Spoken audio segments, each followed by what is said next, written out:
ومن أحسن قولا ممن دعا إلى الله وعمل صالحا وقال إنني من المسلمين. আসসালামু আলাইকুম ওয়া রাহমাতুল্লাহি ওয়া বারাকাতুহু।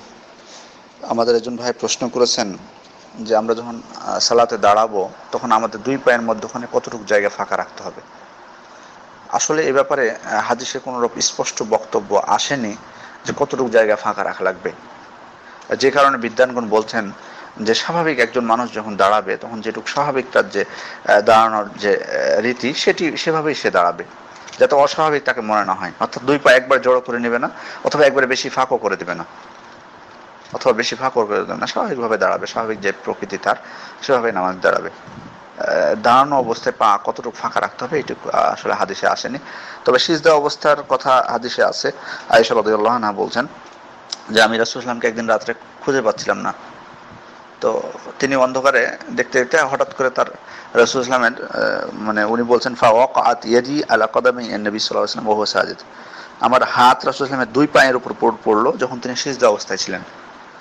তো আয়েশা রাদিয়াল্লাহু আনহার কথা থেকে বোঝা যাচ্ছে রাসূলুল্লাহ সাল্লাল্লাহু আলাইহি ওয়াসাল্লাম যখন সিজদায় থাকতেন তখন তিনি দুই পাকে এক জায়গায় করে দিতেন, দুই পাকে এক জায়গায় করে দিতেন। তা না হলে ওনার এক হাত কি করে দুই পায়ের উপরে পড়বে। উনি বলছেন ওয়াকাত ইয়াদি আলা কদামাই রাসূলুল্লাহ কদামাই নবী সাল্লাল্লাহু আলাইহি ওয়াসাল্লাম, তো দুই পায়ের উপর আমার হাত পড়লো। তার মানে বোঝা যাচ্ছে যে তার দুই পা একসাথেই থাকতো এই হাদিস থেকে। তাছাড়া এই বিষয়টি সহিহ ইবনে খুজাইমায় স্পষ্টভাবে এসেছে, অর্থাৎ দুই পা একসাথে করার।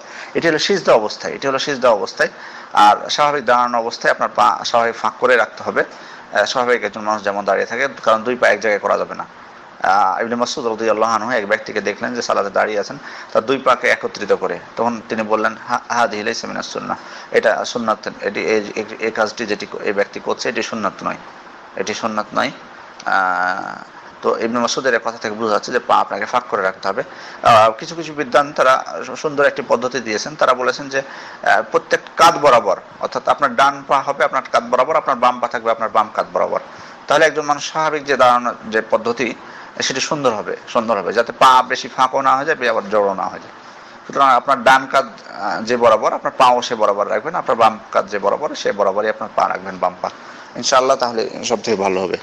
আসসালামু আলাইকুম ওয়া রাহমাতুল্লাহি ওয়া বারাকাতুহু।